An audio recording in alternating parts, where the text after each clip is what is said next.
여러분 안녕하세요. 지난 한 주간도 여러분들 잘 지냈죠? 건강하게. 자, 이번 시간에는 수출 대금 결제 실무 중 그 신용장 후반부 쪽을 말씀드리도록 할게요. 그래서 오늘은 주로 신용장의 종류 그리고 신용장 해설, 실제 그 신용장 샘플을 놓고 해설을 같이 한번 해보도록 합니다. 자, 준비됐죠? 시작하도록 합니다. 자, 교재를 뒤로 좀 넘길게요. 교재를. 지난 시간에 이제 쭉 다 한 내용들이고, 어디까지 넘기냐면, 신용장의 종류까지 넘기도록 할게요. 자, 이 넘어가는 화면들이 다 기억이 나나요? 네? 천천히 넘겨봐요. 빨리빨리 넘길게요.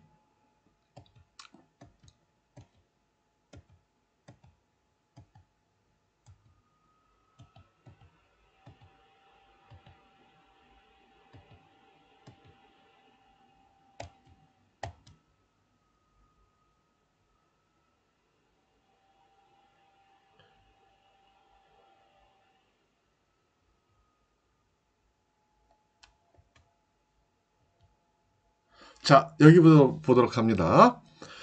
자, 신용장의 종류에 대해서 한번 알아보도록 할게요.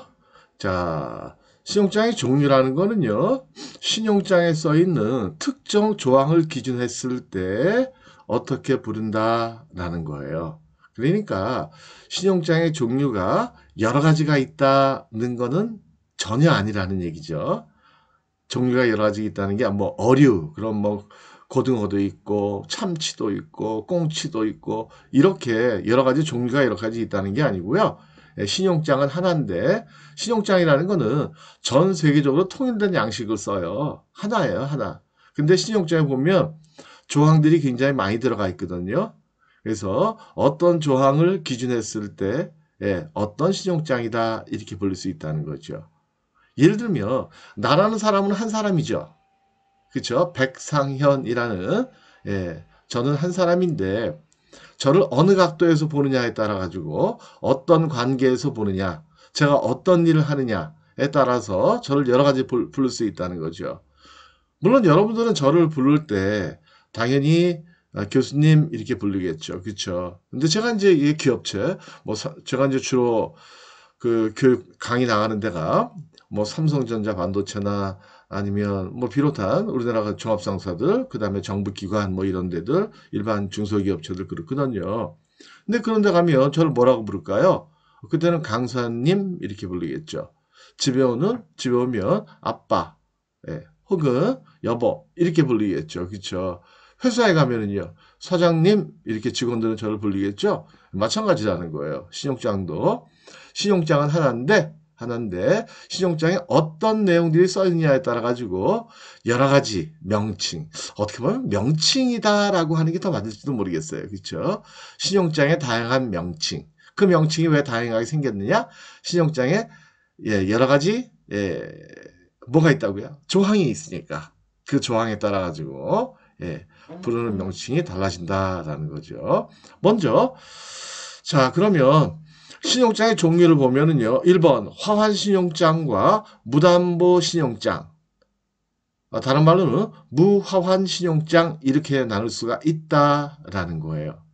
이건 이제 뭘 기준해서 본 거냐면 신용장을 내고한다는 게 뭐라고 그랬죠? 신용장에서 요구하는 서류를 은행에 제출하고 돈을 받아오는 거, 그걸 내고, negotiation, 신용장의 매입, 그렇게 얘기했잖아요. 매입할 때 선적 서류가 제출이 돼야 되면 화한 신용장. 그러니까 보통 우리가 물품을 거래할 때는 그 선적 서류라는 게 다 당연히 있겠죠. 그래서 물품을 거래할 때, 신용장으로 물품을 거래할 때는 대개 다 화한 신용장이죠. 그쵸? 선적 서류가 첨부가 돼야 되니까 증빙 서류들이. 그다음에 무담보 신용장. 무담보 신용장이라는 거는 선적 서류를 첨부하지 않는 거. 내고할 때 선적 서류 필요 없고 그냥 청구서만 제출하면 되는 거예요. 그러니까 이러한 무담보 신용장은 보통 어떤 경우에 쓰느냐? 금융, 여신의 목적으로 했을 때, 뭐 돈을 빌린다든지, 아니면 뭐 선수금 환급 보증을 한다든지, 아니면 입찰 보증을 한다든지, 은행의 대출 관계라든지, 이럴 때 쓰는 신용장들이 바로 내고할 때 선적 서류가 필요 없는 무담보 신용장이다. 그렇게 나올 수 있다는 거예요. 그 다음에 2번 취소 가능 신용장, 레버커블 신용장과 취소 불능 신용장, 이레버커블 신용장. 이거는요, 신용장에 보면 일단 신용장의 취소가 가능하다, 불능하다라는 얘기는 뭐냐면요, 신용장을 개설은행이 개설해 놓고 일방적인 취소가 가능하냐, 취소가 가능하면 취소 가능 신용장, 불능하면 취소 불능 신용장이거든요. 일반적으로 우리가 쓰는 신용장들은 다 취소 불능 신용장이에요. 물론 신용장에도 보면 취소가 가능하다 혹은 불능하다, revocable 혹은 irrevocable이라는 단어가 나타난다라는 거예요. 그럼 어디에 나타나느냐? 이거는 좀 이따 신용장을 해설을 할 때 그때 여러분들이 보면 알 수가 있다라는 거예요. 이해가 되죠? 그쵸? 그래서 신용장에 혹시 그러면 revocable, irrevocable 이란 말이 없으면 그거는 취소 가능한 거냐? 불가능한 거냐? 그건 불가능한 거예요. 아무런 문구가 없으면. 예. 근데 대개는 다 써 있어요. 안 써 있지 않아요.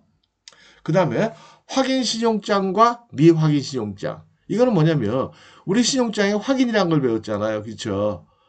확인 신용장이 뭐예요? 개설은행 이외에 제3의 은행이 대금의 지급을 확약하고 있는 신용장이 확인 신용장. 그게 확인이라고 그랬죠.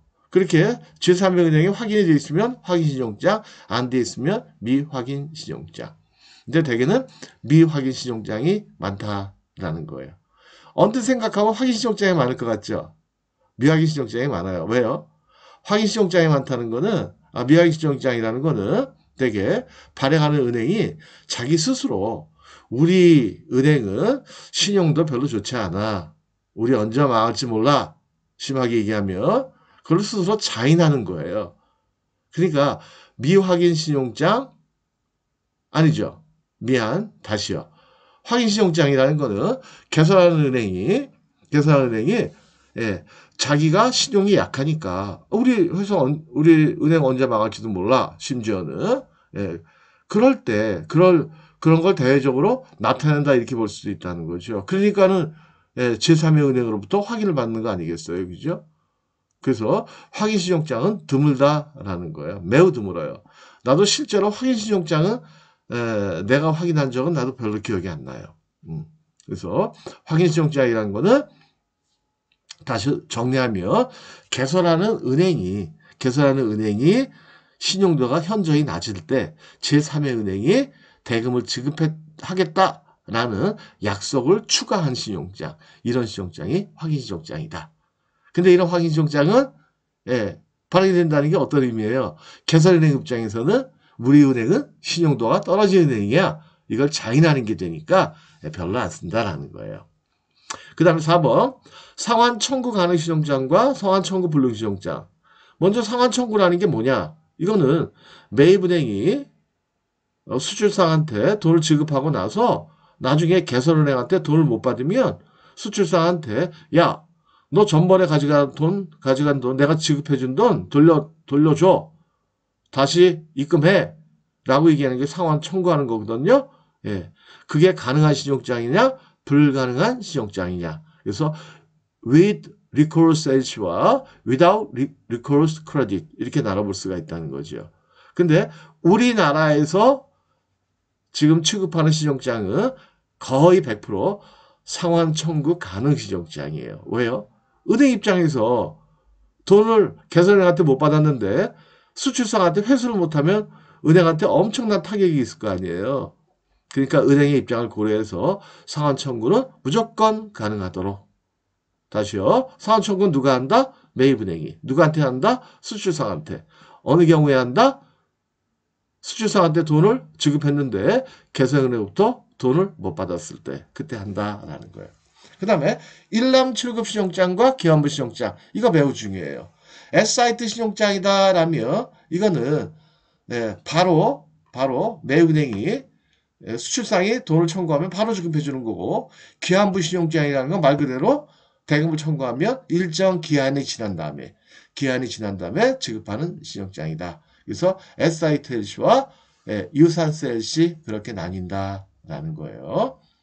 근데 실무에서는요, 기한부 신용장이라도 이자 문제만 해결이 되면 기간에 대한 이자 문제만 해결이 되면 바로 즉시 은행이 돈을 지급은 해준다라는 거예요. 근데 이건 지극히 실무적인 문제이고 나중에 이거는 여러분들이 설명 듣는 것보다는 실전에 혹시 이런 문제가 생긴다면 그때 부딪히면서 해결하는 게 훨씬 더 이해가 빠르다. 내가 해보면 이해가 빠른데 말로 설명을 드리면요. 예, 여러분들은 금방은 이해가 될지 모르지만 기억이 안 된다라는 거예요. 다만 이것만 기억하세요. 즉시 지급하는 일람출급, SIT 신용장과 유산스 신용장이 있다. 이 신용장을 부를 때는 되게 영어로 얘기하는 거지 한국말로 잘 얘기 안 해요. 그래서 SITLC 아니면 유산스 LC 이렇게 얘기하는 거예요.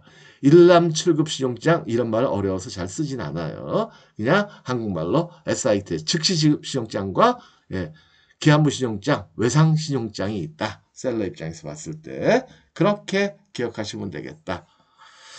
자, 그 다음에요 넘어갈게요. 거기까지만 이해해두면 돼요. 그래서 외상 신용장, 유산스 신용장 한번 따라해 볼까요? 넘어가기 전에 유산스 영어 정확한 발음은요 유산스 이렇게 돼요. 근데 보통 우리는 유산스 신용장 그렇게 얘기한다는 거죠. 자, 그 다음에 매입 신용장과 지급 신용장. 그러면 negotiation LC, nego LC와 payment LC라는 게 있다라는 거죠. 근데 신용장의 조건에 보면 매입해서 돈을 받아가라, 지급해서 돈을 받아가라 이게 써 있다는 거예요. 매입이라는 건 뭐예요? 일단 수출상이 선적서를 은행에 갖다 대고 돈 받고 나면 난 그 다음에라도 혹시라도 나면이 아니고 돈을 받아왔는데도 불구하고 나중에 매입은행이 개설은행한테 돈을 못 받으면 수출상한테 다시 상환을 청구할 수 있는 신용장. 그게 바로 뭐냐면 매입신용장이다.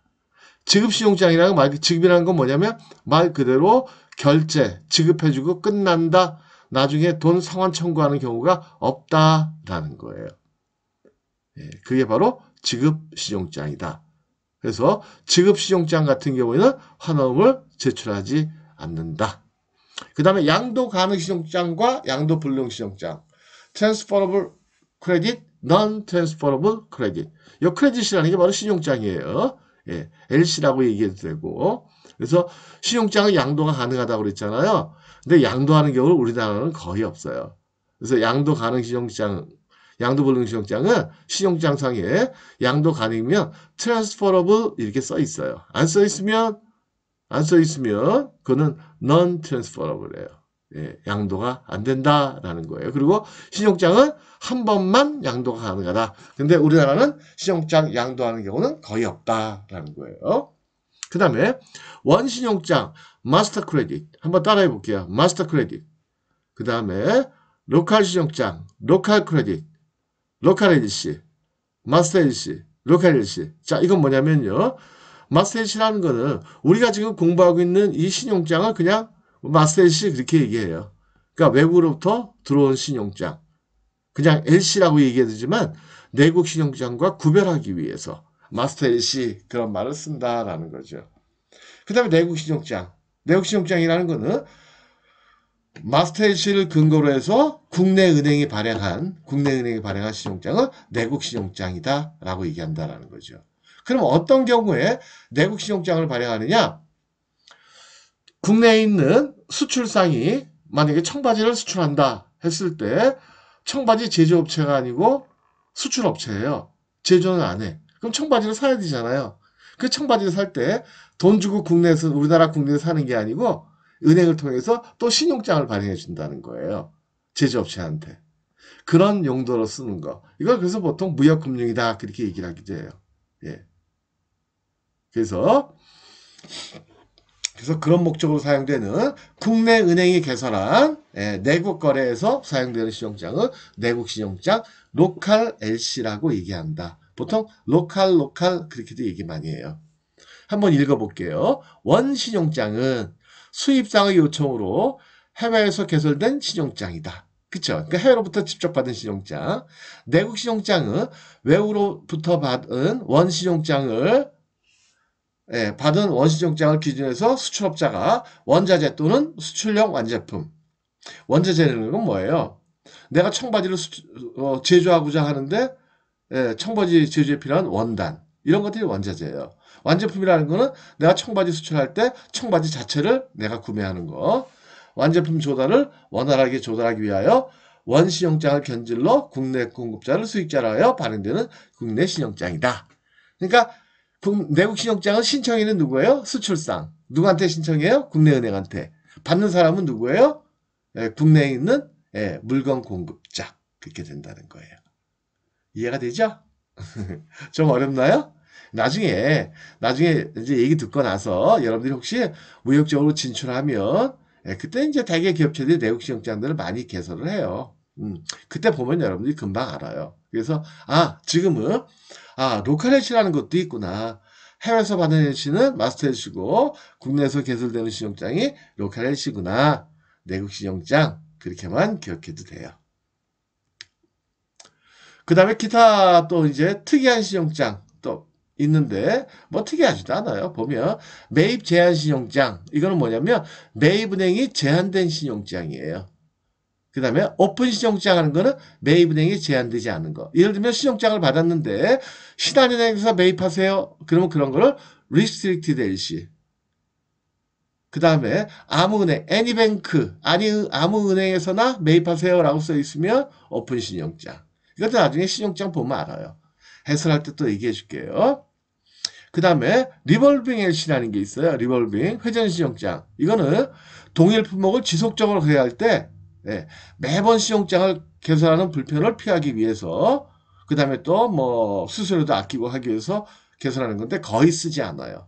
나도 써본 적 없어요. 왜냐면 이거는 리볼빙 LC라는 거는 동일한 물건을 그 다음에 동일한 수량으로 동일한 금액으로 계속 지속적으로 거래하는 경우거든요. 근데 그렇게 거래한 경우들이 거의 없죠. 그래서 없어요. 별로. 그 다음에 동시개설 신용장 백투백 LC라는 게 있어요. 이게 단어만 기억해둬요. 제목만. 백투백 LC라는 거는 신용장 수령 후 며칠 내에 수익자가 개설 신청인 앞으로 동일의 신용장을 개설하는 경우에 하나의 유효하다는 조건을 부과한다. 그러니까 뭐냐면 내가 너한테 지금 신용장을 개설하는데 너도 나한테 신용장을 동일한 걸 개설해야 돼. 그래야만 유효해. 라고 신용장에 써버리는 거예요. 그러니까 예를 들어서 내가 미국에서 신용장을 딱 받았더니 이렇게 단수 조항이 들어가 있는 거예요. 이 신용장은 한국에 있는 수출상도 동일한 금액을 오픈하는 경우에만 유효하다. 이렇게 써 있어. 그럼 그게 바로 뭐냐면 백투백 LC다. 그래서 이런 것들은 보통 어떤 경우에 쓰이냐면요. 수출상과 수입상이 연계무역을 할 때. 연계무역이라는 얘기 전번에 우리 처음에 들은 기억 나나요? 이제 기억도 안 나죠? 첫 시간에 얘기해줘서. 연계무역. 셀러 바이어가 동액을 거래하는 거. 동액을 수출입하는 거. 나도 너한테 100만 불 수출할게. 너도 나한테 100만 불 수입해라. 뭐 이런 거. 그래서 똑같이. 그래서 내가 100만 불 수출하면 나도 100만 불 수입할게. 라는 거래. 이게 연계무역. 그 연계무역일 때 사용하는 방식이 바로 백투백 LC다. 그 다음에 에스크로 LC라는 거는 뭐냐면요. 이것도 연계무역에 사용하는 건데요. 연계무역에. 에스크로라는 계정이 있어요. 그래서 내가 수출했을 때 그 돈을 수출 대금을 내가 돈으로 받아오는 게 아니고 에스크로 계정이라는 계정에 묶어뒀다가 어카운트에 묶어뒀다가 나중에 내가 수입할 때 LC 자금을 결제할 때 그때 그 돈을 그대로 사용하는 거예요. 이런 거를 에스크로 LC다 그렇게 얘기한다는 거예요. 그 다음에 토마스 LC라는 게 있어요. 토마스 LC라는 거는 뭐냐면 내가 신용장은 너한테 지금 개설하는데 네가 나한테 신용장을 개설하겠다는 보증서를 발행해야만 개설한 신용장이 유효하다라는 거예요. 그런 조건이 들어가 있는 신용장. 그래서 내가 지금 너한테 그러니까 예를 들면 신용장을 발행해 주는데 신용장에 이런 내용이 들어가 있는 거예요. 이 신용장은 수익자인 수출자인 네가 수출하겠다는 보증서를 발행해야만 유효하다. 만약에 네가 나중에라도 발행 안 하면 이거는 유효하지 않다라는 조건이 부과되어 있는 신용장을 토마스 L씨다. 그렇게 얘기한다는 거예요. 오늘 내용이 좀 어렵죠? 그쵸? 좀 어렵죠? 그냥 정음만 기억해둬요. 네. 그 다음에 스탠바이 L씨라는 게 있어요. 스탠바이 L씨라는 거는 이거는 채무관계. 그러니까는 물품의 거래에서 사용하는 게 아니고 보증이라든지 그러니까 예를 들면 뭐 대출을 받아야 되는데 대출 보증용으로 보증 저기 담보가 없을 때 그때 보증서로서 쓰는 신용장 스탠바이 L씨다. 그렇게만 기억해도 돼요. 그 다음에 전대신용장 레드 클로즈 L씨라는 게 있는데 이거는 뭐냐면 신용장을 받자마자 신용장 대금의 일부를 선적하기 전에도 미리 결제 받을 수 있는 신용장. 이러한 신용장을 우리는 전대신용장, 레드 클로즈 L씨다. 그렇게 얘기한다는 거예요. 그러면 왜 레드 클로즈란 말을 썼느냐? 그거는 옛날에 신용장을 편지 방식으로 보내왔을 때요. 편지 방식으로 보내왔을 때 특정 문장을 빨간색 잉크로 썼다는 거예요. 빨간색 특정 조항을. 그래서 빨간색 조항이다. 레드 클로즈 그런 얘기예요. 그럼 그걸 뭐를 그렇게 빨간색으로 썼느냐? 이 신용장의 일부 금액을 언제라도 지급해줘라. 셀러가 요청하면 뭐 몇십 프로까지는 이렇게 써있는 신용장이다. 라는 거죠. 자, 그 다음에 넘겨서요. 신용장 관련 수수료. 한번 신용장 거래할 때 어떤 수수료들이 필요하냐? 1번 그냥 환거래 수수료라는 게 있어요. correspondence charge라는 게 수입 신용장의 통지, 확인, 매입, 지급 등 사항 등 관련한 해외 거래 은행으로부터 발행되어지는 수수료. 그러니까 모든 수수료를 다 환거래 수수료다. 그렇게 얘기한다는 거예요. 그래서 제일 밑에 문장 볼까요? 여기에는 신용장 통지 수수료, 확인료, 매입 또는 지급 수수료, 상환 수수료, 전신료 뭐 여러 가지가 있다라는 거예요. 그 다음에 환가료 이거 중요해요. 환가료라는 거는 뭐냐면 읽어볼게요. 수출지에 있는 매입은행이 누구예요? 수출상의 거래은행. 수출상이 선적 서류 및 환원을 제출하고 돈을 받아올 때 그 돈을 지급하는 은행. 선적 서류를 매입할 때 수출상에게 자국 통화로 자행의 자금으로 선지급한 후 개설은행 또는 사안으로부터 대금 상환을 받는 기간의 공백 기간에 대한 이자를 말한다. 그러니까 이자예요, 이자. 어떤 이자냐면 이런 거예요. 수출상이 자기 은행한테 내고를 들어가잖아요. 그럼 그날 바로 돈을 내준다고요. 그 다음에 개설은행한테 청구를 해서 돈을 받아야 되잖아요. 그때 그 기간상의 갭이 있잖아요. 그 기간상의 갭에 대한 이자를 받는 거예요. 대개 한 10일 정도치 이자를 받는다라는 거예요. 10일 정도치. 나머지는 안 봐도 돼요. 그 다음에 개설 수수료 하는 거는 신용장 개설에 따라 개설은행이 부담하는 위험에 대한 보상금 명목으로 개설은행이 신용장 개설 시 개설 의뢰인 누구예요? 수입상에게로부터 받는 수수료다. 그러니까 수입상이 신용장 개설 신청할 때 은행에다가 개설 수수료 오프닝 차지 해가지고 내야 되는 거예요. 왜요? 개설은행이 대금 지급에 대한 약속을 수입상을 대신해서 해주는 게 신용장이잖아요. 그러니까 그걸 받는다라는 거예요. 그래서 3개월 단위로 텀 차지다라는 얘기고요. 뭔 얘기인지 이해가 안 되죠? 그러니까 기억 안 해도 돼요. 이런 거 시험에 안 내요. 이런 거는. 개설 수수료 이런 것들은 뭐 오프닝 차지 이렇게 낼 수 있겠지만 3개월 텀 차지다 이런 거는 안 내요. 이건 너무 실무적인 얘기다. 그 다음에 지연이자라는 거는 뭐냐면요. 은행에 내야 되는 어떠한 수수료라도 늦게 냈을 때 그때 그 부분에 대한 이자 그걸 지연이자다라는 거예요. 그 다음에 특히 수입상 같은 경우에는 두 번째 문장. 개설은행에 서류가 도착한 후 5영업일이 경과할 때까지 수입상이 그 대금을 지급하지 못하였을 경우 6일째 되는 날에 개설은행에 이를 대납하고 그 이후 대금의 완납시까지 기간에 대한 이자를 수입상한테 부과하는데 이 수수료를 지연이자라고 말하기도 한다. 그러니까 두 가지 경우라는 거죠.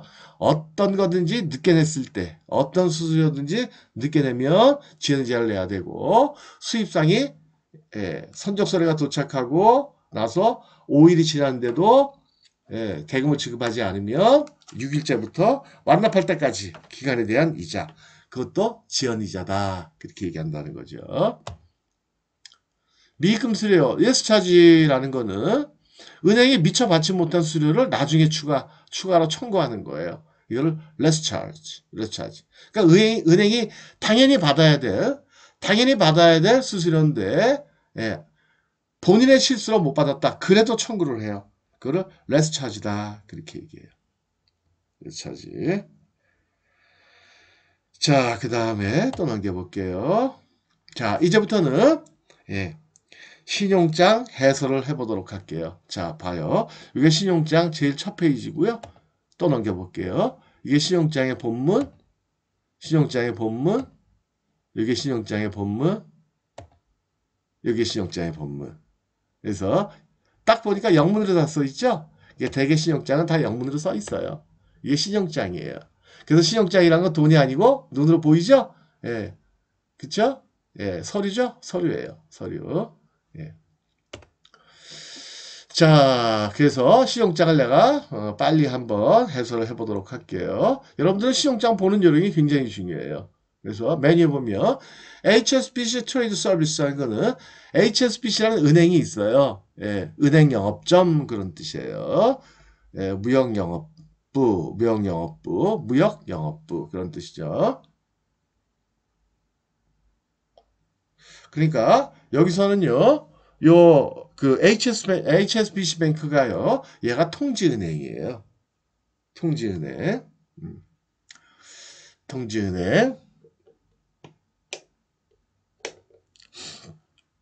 아이고, 불이 나간 것 같네? 갑자기. 예, 불이 나간 것 같아요. 괜찮아요.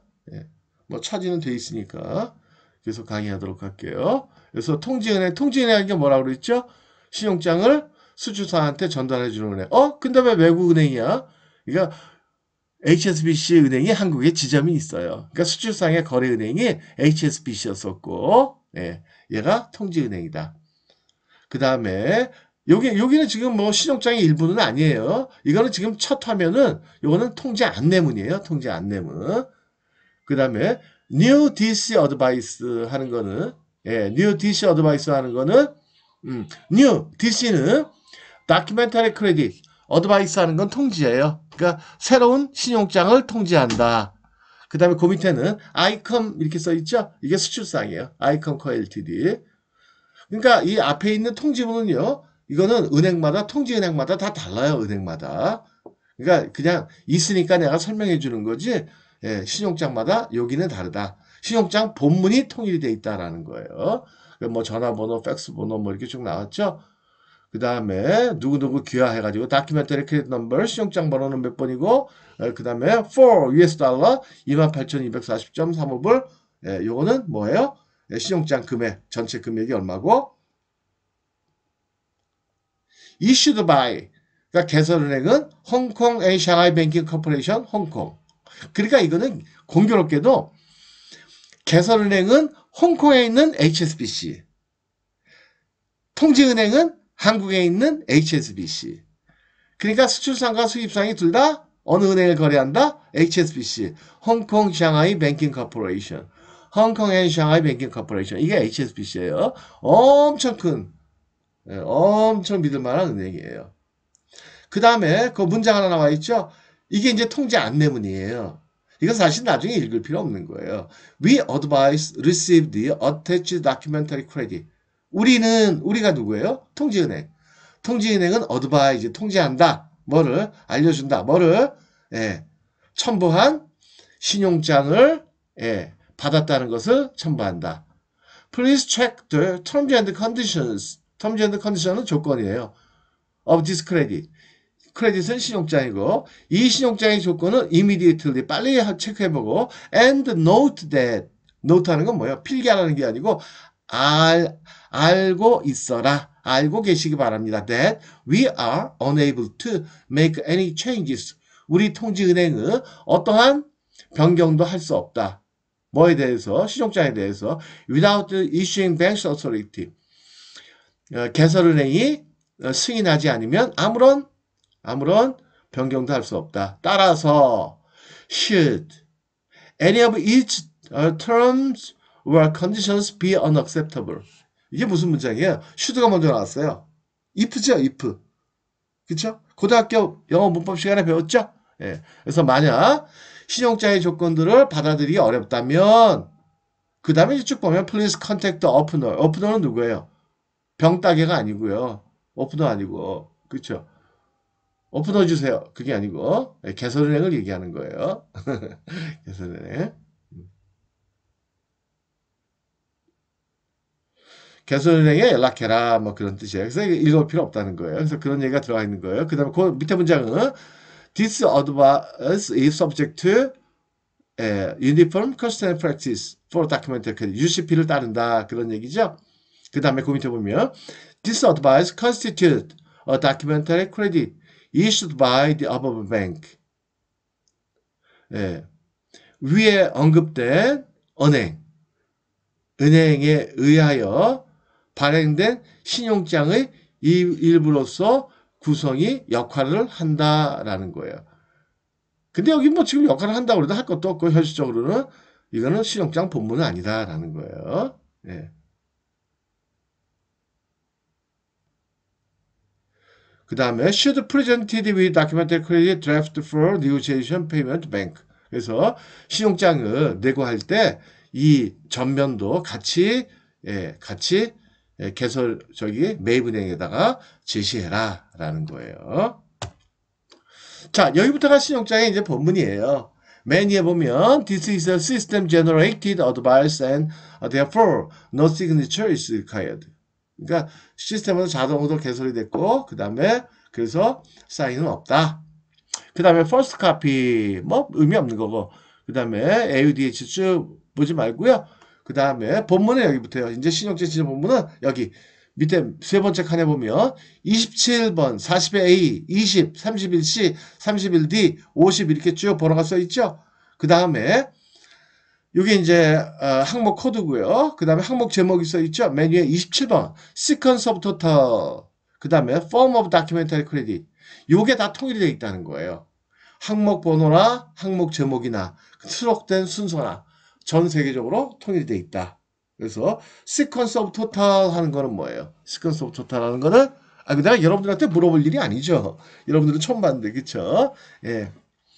신용장이 개설된 페이지스예요. 개설된 페이지스인데 이게 눈으로 보는 페이지가 아니고 지금 1분의 1 이렇게 써놨잖아요. 하나 이렇게 써놨는데 눈으로 보는 페이지가 아니고 페이지는 3페이지, 4페이지 되잖아요. 그게 아니고 신용장이 스위프트 방식으로 개설이 된다고 그랬죠. 개설이 될 때 모든 조항들을 한꺼번에 보냈느냐 아니면 특정 조항을 나눠서 보냈느냐 별도로 보냈느냐 그쵸? 그런 얘기예요. 근데 대개는 한 번에 보내요. 신경 쓸 거 없고. 그 다음에 40A Form of Documentary Credit 신용장의 형식 해서 여기 보면 irrevocable 써 있죠. irrevocable. 그래서 이 신용장이 무슨 신용장이다? 아까 우리 신용장의 종류를 배울 때 그랬잖아요. 신용장에 뭐라고 써 있냐에 따라 가지고 신용장을 부르는 명칭이 달라진다. 그래서 이런 신용장은 irrevocable 취소 불능 신용장 그렇게 부른다는 거예요. 그래서 이런 신용장은 일방적인 개설행위 취소가 안 된다라는 거예요. 그 다음에 20번 항목 Documentary Credit Number 신용장 번호 신용장 번호 그래서 이거는 이제 은행이 부여해 준 거죠. 신용장마다 다르겠죠. 그 다음에 31C 항목 Date of Issue 이슈가 뭐죠? 개설 신용장 개설 일자 2008년 3월 20일 엄청 오래된 거네. 그 다음에 31D 항목 근데 지금도 똑같아요. 신용장의 형식은 Date and Place of the Expiry 거기다 써놔요.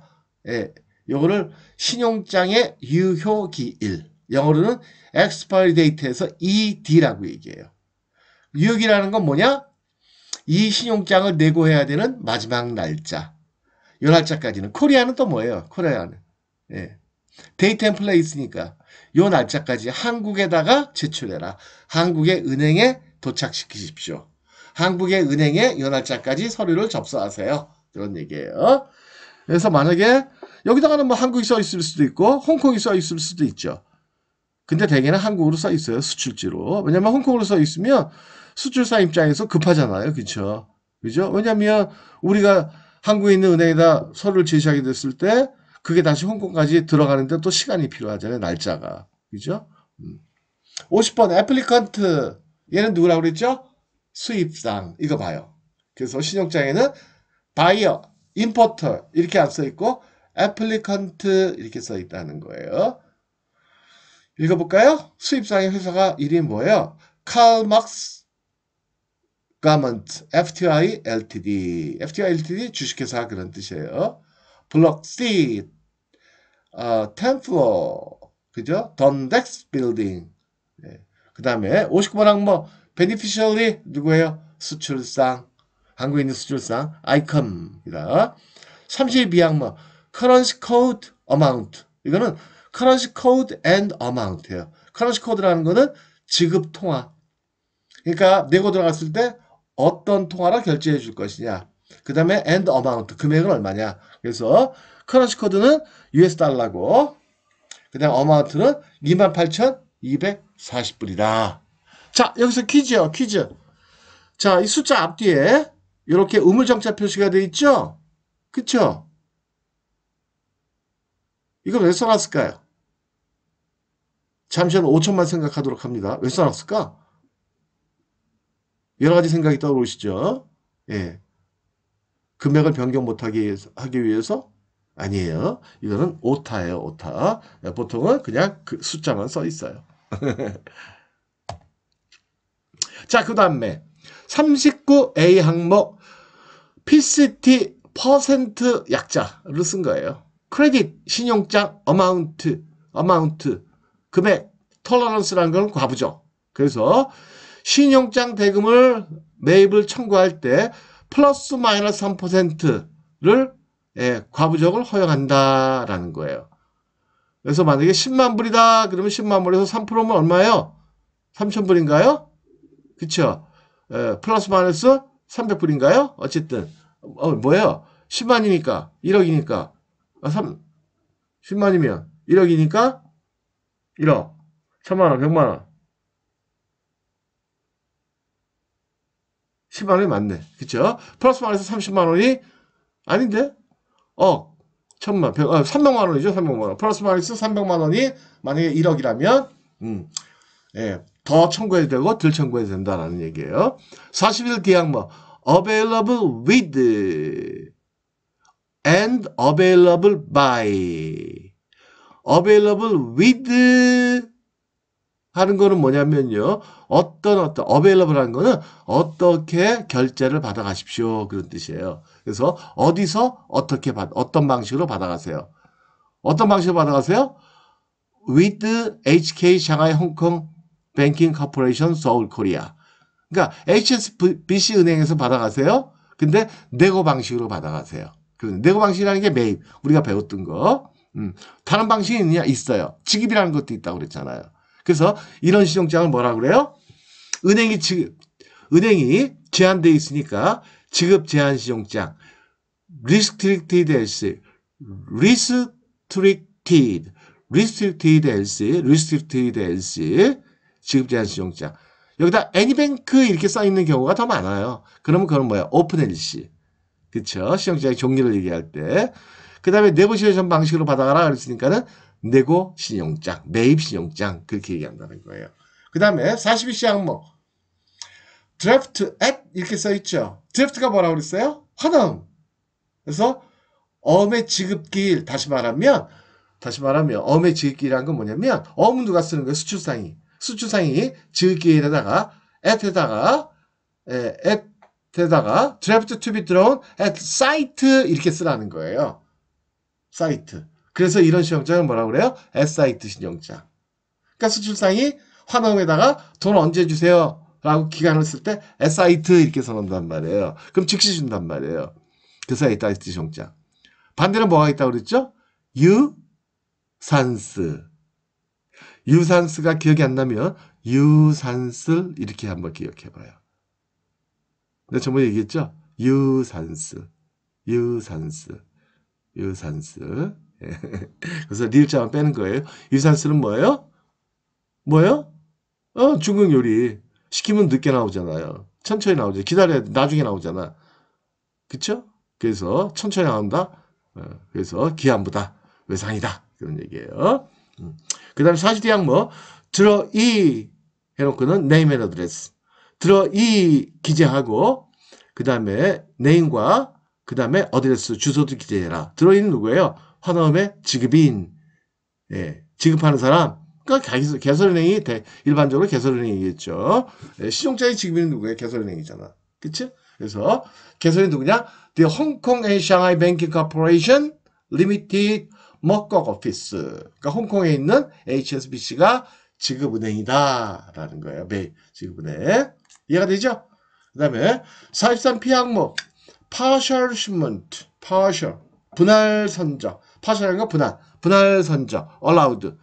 그러니까 allowed 하는 거 허용이 됐다. 그래서 이 신용장 건으로 수출을 할 때는 물건을 나눠 신어도 좋다라는 거예요. 한 번에 나누든 두 번에 나누든 상관없다. 그래서 partial shipment라는 거 우리 아직 안 배웠지만 분할 선적이에요. 물건을 셀러가 선적을 할 때 여러 번 나눠 신는 거. 오케이 해도 된다. 여기서는 그 다음에 43T 항목 트랜시먼트라는 건 환적을 얘기해요. 물건을 싣고 가다 중간에 다른 배에다가 옮겨 싣고 다시 목적지로 가는 거. 물건을 애초에 싣고 중간에 다른 나라 다른 항구에 들려서 다른 배에다 옮겨 싣고 가는 거. 그게 바로 트랜시먼트예요. 여기서는 prohibited 뭐예요? 금지죠. 그렇게 하지 마라. 그러니까 직항도세에다 실어라 라는 거예요. 그러니까 트랜시먼트라는 건 뭐냐면 말레이시아로 물건을 한 컨테이너 선적을 하는데 보내는데 이게 말레이시아로 이 배가 직접 들어가는 게 아니고 이 배가 홍콩에 들려서 내 컨테이너를 다른 배에다가 홍콩에서 옮겨 싣고 다시 말레이시아로 들어가는 거. 그게 환적이에요. 여기서는 하지 마라 그랬잖아요. prohibited 했다. 하면 안 돼요. 그래서 44 예약 onboard DISP는요. dispatch예요. dispatch. taking charge 하는 거는 제품의 인수. 그러니까 이거는 forwarder가 일괄 운송할 때 taking charge 라고 얘기를 하는 거고 dispatch는 항공을 운송할 때 onboard는 배로 운송을 할 때 다 선적이라는 의미예요. 선적이라는 의미. 그래서 선적지는 한국이다. 선적. 근데 왜 onboard라고 썼느냐? 우리가 운송을 할 때 배로 할 수도 있고 비행기로 할 수도 있고 forwarder한테 그냥 일괄 운송을 맡길 수도 있잖아요. 그러니까 여러 가지를 대비해서 이렇게 미리 세 가지를 다 써놓은 거예요. 왜요? 이 신용장의 항목의 제목은 다 똑같다고 그랬잖아요. 그렇죠? 그래서 미리 이렇게 세 개를 써놨다. 44 비항목 for transportation to 하는 거는 목적지 어디까지? 홍콩까지. 그 다음에 45A 항목 description of goods and or service 품목의 명세. 그러면 description of goods까지만 써놔도 되잖아요. 품목의 명세. and slash or service는 뭐예요? 용역. 그러니까는 거래 대상이 신용장으로 거래할 때 대상이요. 대금 결제할 대상이 물건일 수도 있고 뭐 청바지나 뭐 화장품이나 이게 될 수도 있고 용역. 뭐 기술자 파견한다든지 그렇죠? 아니면 뭐 문화 컨텐츠라든지 아니면 경영 상담이라든지 이런 것들도 다 신용장으로 돈을 받을 수가 있거든요. 그걸 서비스라고 얘기해요. 첫 시간에 배웠잖아요. 서비스가 뭔지는. 그렇죠? 예. 그러면 가운데다가 왜 and라고만 쓰지 아니면 or라고만 쓰지 and slash or는 뭐냐? 그건 뜻이에요. A and slash or B 그러잖아요. 그건 어떤 의미냐면 A도 괜찮고 B도 괜찮고 A 플러스 B도 괜찮다 그러는 거예요. 그러니까 우리가 거래 대상이 신용장 거래할 때 물건만 거래할 수도 있고 용역만 거래할 수도 있고 물건하고 용역 거래가 동시에 일어날 수도 있잖아요. 그래서 그런 걸 다 대비해가지고 and slash or 이렇게 써놨다는 거예요. 이해가 돼요? 그래서 이제 수출되는 품목의 명세를 쓰는 거예요. 그래서 9,573 야드다 뭐 이렇게 쭉 써놨죠? 품목의 명세. 그래서 그 품목의 명세니까 뭐 이건 뭐 신용장마다 다른 거니까 매 거래시마다. 그 다음에 46의 항목 다큐멘트 리콰이어드 거기다가 써놔요. 뭐라고? 예, 필요 서류. 사실은 내고 서류 그렇게 써놔요. 내고 서류 혹은 매입 서류. 매입 서류. 이게 뭐냐면 신용장 내고할 때 반드시 은행에 제출해야 되는 서류예요. 내고 서류라고 그래. 이거는 신용장마다 다 달라요. 그리고 이 내고 서류를 하나라도 준비를 못하거나 아니면 지시하는 대로 작성을 안 하거나 지시하는 부수를 맞추지 못하면 그거 다 하자라고 그래요. 하자. discrepant. discrepant. 스펠링 알아요? D-I-S-C-R-E-P-A-N-T.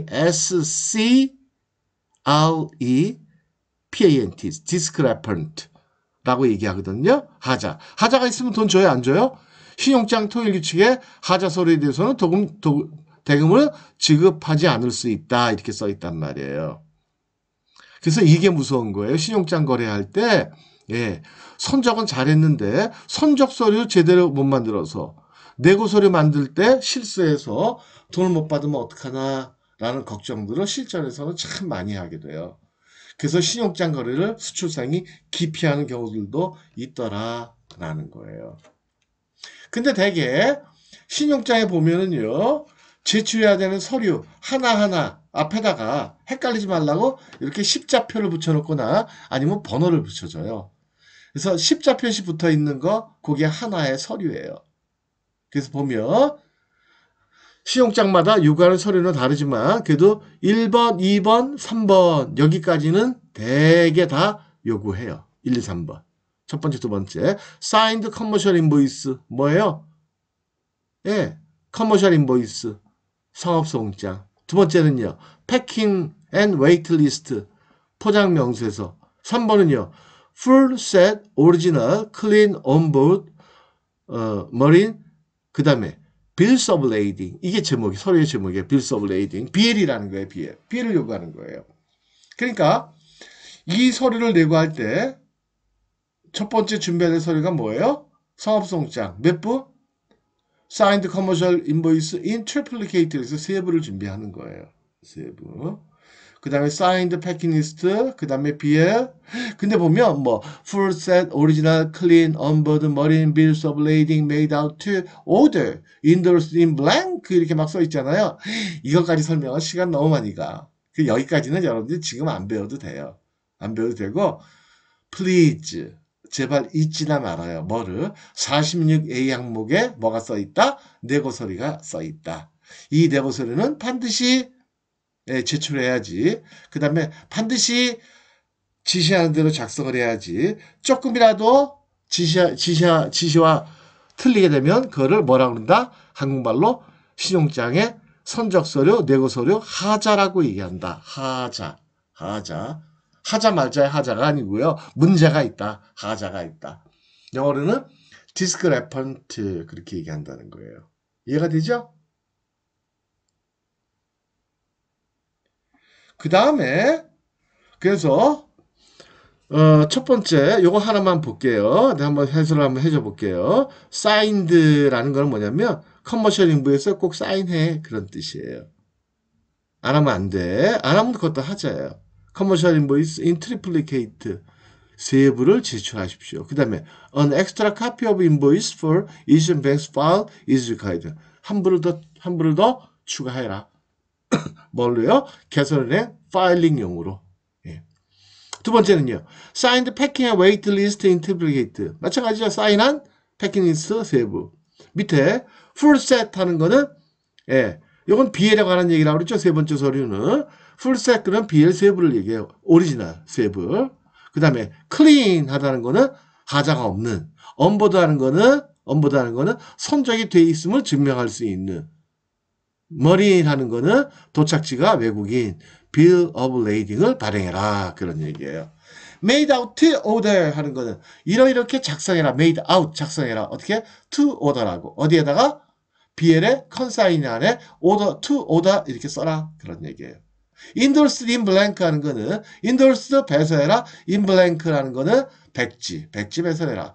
marked 하는 거는 기재해라. 뭐라고? freight prepaid 운임 선불이다. 제가 이렇게 막 설명했는데 무슨 말인지 모르겠죠? 그거 봐요. 그냥 여러분들 기억하지 말라는 거예요. 예, 여기까지 신경 쓰지 마요. 이건 시험에도 안 낼게요. 이런 거는. 예. 이건 지극히 실무적인 거기 때문에 그 다음에 이거는 해봐야지 기억이 되는 문제예요. 해봐야지. 그럼 나중에 모르면 누구한테 물어보느냐? 선배한테 물어보거나 이런 거 물어봐도 돼요. 이런 거 흠이 안 돼. 근데 야 내고 소리 갖고 와 그러는데 에이 내고 소리가 뭐예요? 아니면 내고가 뭐예요? 이거는 말이 안 되는 얘기고 그렇게 그 정도까지는 곤란한 얘기고 그쵸? 그런 건 질문할 대상이 아니고 내가 알고 있어야 되는 거고 그쵸? 이런 것들. 선배님, 이거 내고 서류에 뭐라고 막 써있는데 잘 이해가 안 되는데요. 한 번도 안 해봐가지고 잘 모르겠어요. 좀 가르쳐 주세요. 그건 가르쳐 주지. 그거는. 그쵸. 왜요? 선배도 알거든. 이거는 배워야만 안다는 거를 옆에 딱 붙어가지고 서류를 또 같이 만들어 봐야 한다는 걸 알거든. 그쵸. 근데 신용장 자체를 앞에 놓고도 까막눈이 돼가지고 신용장, 그 다음에 인보이스, 패킹리스트, BL, 그 다음에 AW 이렇게 서류가 쫙 있을 때 야 신용장 한번 집어봐 그랬는데 놀래서 뭔지도 모르고 집지도 못하면 그건 큰일이죠. 그죠? 그래서 그런 것만 방지하면 돼요. 그 다음 서류는 Marine Insurance Policy. 이거는 보험증권을 얘기하는 거예요. 보험증권. or certificate, 보험증서. certificate라는 거는 보험증서. 예. in negotiable form. 원본을 얘기하는 거예요. endorsed in blank. endorsed 배서해라. 이거 뭐 할 필요 없다 그랬어요, 여러분들은. 그래서 어쨌든 이러한 여러 가지 서류들을 요구한다. 어디서? 46A 항목에서 그렇게 요구들을 많이 하더라라는 거예요. 잘 기억하도록 합니다. 자, 그 다음에 그거 말고도 엄청 많아요. 그쵸? 그 다음에 copy of applicant facts. 그 다음에 또 copy of beneficiaries facts. 그 다음에 또요. beneficiaries signed certificate. inspection certificate. 엄청 많아요. 그죠? 이런 것들은 요구할 수도 있고 안 할 수도 있고 제목이 같을 수도 있고 다를 수도 있고 그래서 이런 것들은 지금 안 봐도 되겠다라는 거예요. 자, 퀴즈. 자, 이 신용장을 가지고 만약에 내고한다면 제출해야 되는 서류는 몇 가지다? 한번 씌워봐요. 뭐만 하시면 될까요? 십자 표시만 씌우면 돼요. 십자 표시가 몇 개인지. 하나, 둘, 셋, 넷. 앞으로 다시 가볼게요. 5, 6, 7, 8 개. 많아요, 적어요? 많죠? 근데 그렇게 많은 것도 아니에요. 보통 이 정도, 한 8개, 10개 요구해요. 그래서 수출상들이 신용장 거래할 때, 내고할 때 되면 굉장히 신경이 날카로워지는 거예요. 왜요? 사람들은 돈 못 받으니까. 하자 생기면. 그쵸? 그래서 신용장 거래, 신용장의 전문가 되려면 내고 서류 작성하는 거. 그걸 아주 그냥 편하게, 정확하게, 전문성 있게 할 수 있어야 돼요. 그래야지 신용장 전문가다 소리를 들을 수 있는 거예요. 이해가 돼요? 이게 제일 어렵단 말이에요. 이게 실무예요. 그쵸?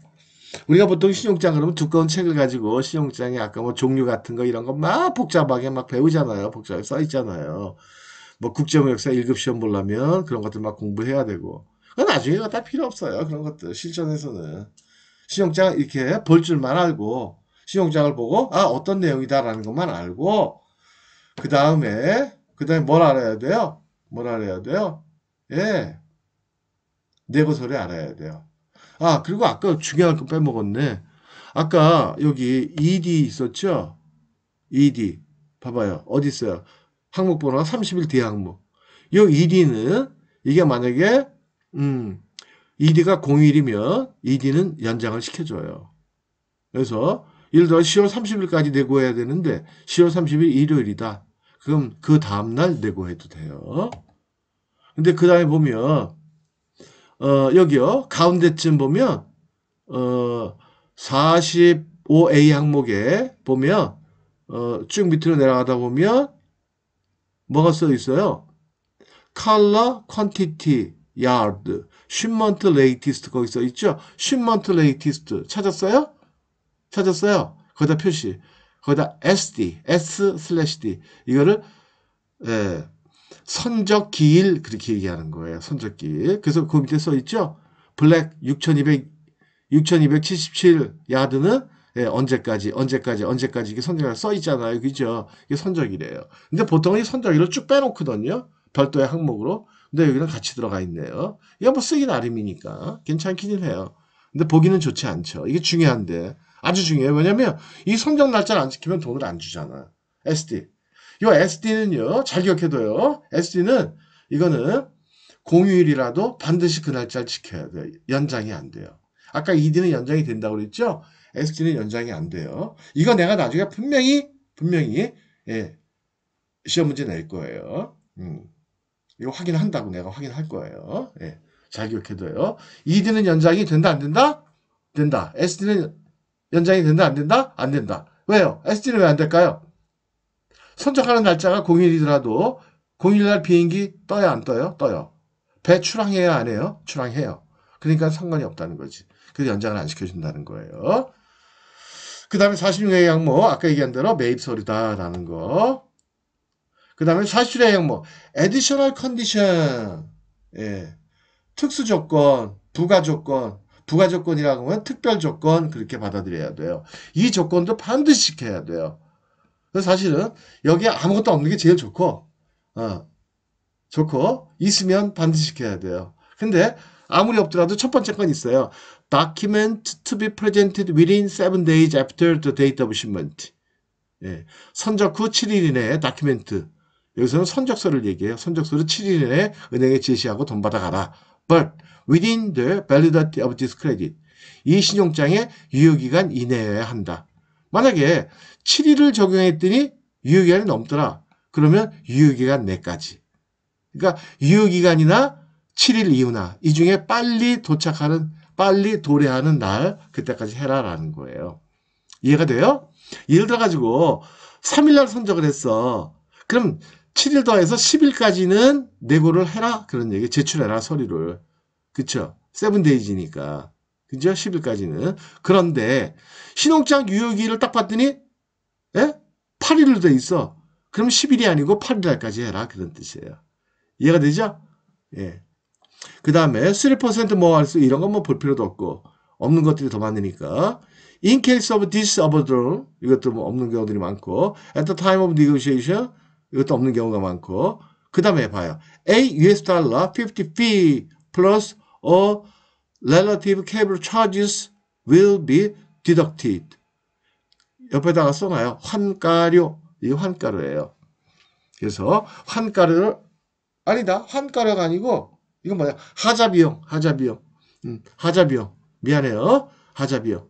그래서 from the reimburse claim for each presentation of discrepant document. 자, 여기까지 다시 한번 천천히 읽어볼게요.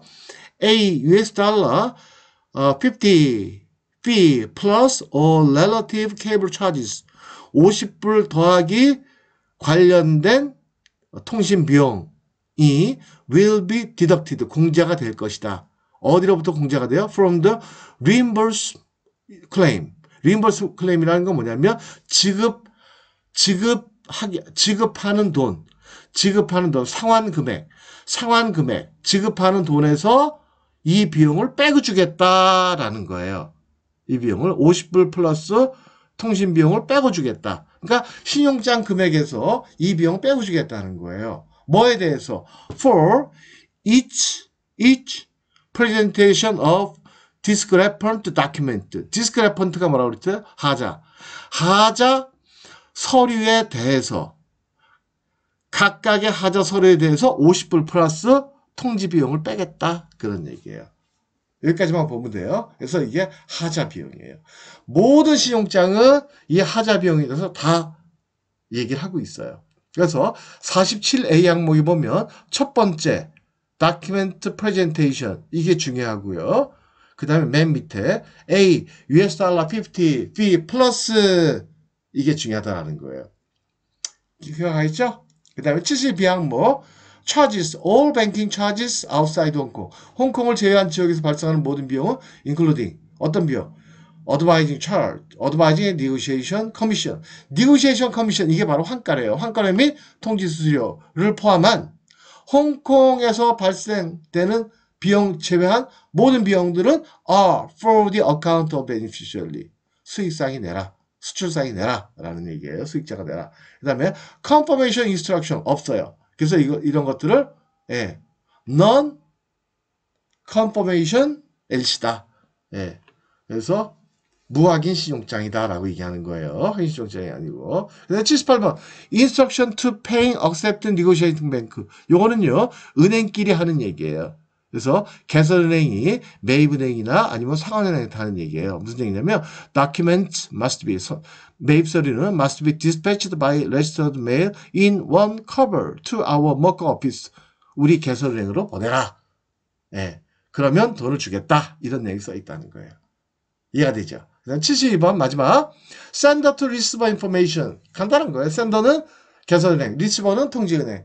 Please contact the beneficiary at telephone number 몇 번 immediately 빨리 전화해서 받자마자 빨리 전화해서 통지를 해라 라는 거예요.